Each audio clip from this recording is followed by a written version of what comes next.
আব্দুল্লাহ ইবনে সালাম রাদিয়াল্লাহু তাআলা আনহু তিনি বলেন, নবীজিকে দেখার জন্য আমিও গেলাম।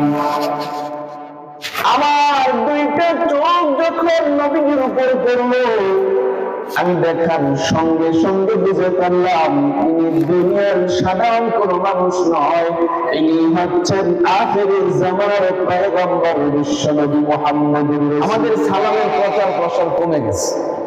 আগে একটা সময় ছিল ছোটরা মুরব্বিদেরকে দেখলেই সালাম দিত। আগে একটা জমানা ছিল স্বামী তার স্ত্রীকে সালাম দিত, স্ত্রী তার স্বামীকে সালাম দিত। এখানে আমরা আপনারা যারা আছেন বলেন তো কয়জন স্ত্রীকে সালাম দেই? আর আমগর স্ত্রীরা কি আমগরে সালাম দেয়? অথচ সালাম এটা মুসলমানদের একটা প্রাথমিক শিক্ষা। নবীজি সর্বপ্রথম মুসলমানদেরকে যে শিক্ষাগুলা দিচ্ছেন তার মধ্যে থেকে একটা হচ্ছে সালাম। لما قدم النبي صلى الله عليه وسلم المدينة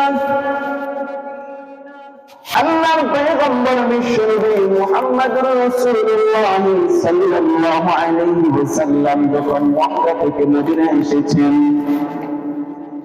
মদিনায় আসার পরে মদিনার মানুষগুলো নবীজিকে দেখার জন্য যায়। ছোটরা, বড়রা, নারী, পুরুষ, আবাল, বৃদ্ধ, বনিতা সবাই যায়। এমনি একজন বড় আলেম ছিলেন আব্দুল্লাহ ইবনে সালাম রাদিয়াল্লাহু তাআলা আনহু তিনি বলেন, নবীজিকে দেখার জন্য আমিও গেলাম। আমার দুইটা চোখ যখন নবীজির উপর পড়লো, আমি দেখার সঙ্গে সঙ্গে বুঝে পারলাম তিনি দুনিয়ার সাধারণ কোন মানুষ নয়, তিনি হচ্ছেন আখিরের জামানার পয়গম্বর বিশ্বনবী মুহাম্মদুর রাসূলুল্লাহ।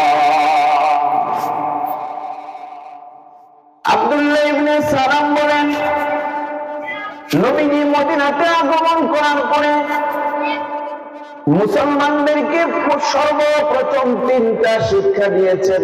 এক নাম্বার আফসুস সালাম। নবী বলেন, তোমরা বেশি বেশি বেশি বেশি করে সালামের প্রচার প্রসার করো।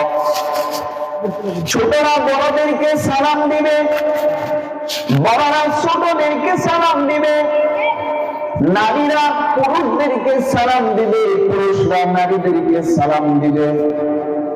শুধুমাত্র কর্মীরা নেতাকে নয়, নেতারাও কর্মীকে সালাম দিবে। নেতারা যখন কর্মীকে সালাম দিবে তখন কর্মীরা সালাম শিখে যাবে। নবী বলেন, আফসুস সালাম, তোমরা পরস্পরের সালামের প্রচার প্রসার করবে। দুই নাম্বার, তোমরা মানুষকে খাবার খাওয়াবে, মেহমানদারি করাবে। অভাবগ্রস্ত যদি থাকে তাদেরকে মেহমানদারি করাবে। ওয়াসিলুল আরহাম, তোমরা পারস্পরিক আত্মীয়তার সম্পর্কটা বজায় রাখবে। এক নাম্বার, তোমরা বেশি বেশি সালাম দিবে। দুই নাম্বার, তোমরা অভাবীদেরকে খাবার খাওয়াবে। তিন নাম্বার, আত্মীয়তার সম্পর্ক বজায় রাখবে। দুখুলুল জান্নাতা বিসালাম, যখন মৃত্যু হয়ে যাবে মৃত্যুর পরে নিরাপদে আল্লাহর জান্নাতে চলে যাবে।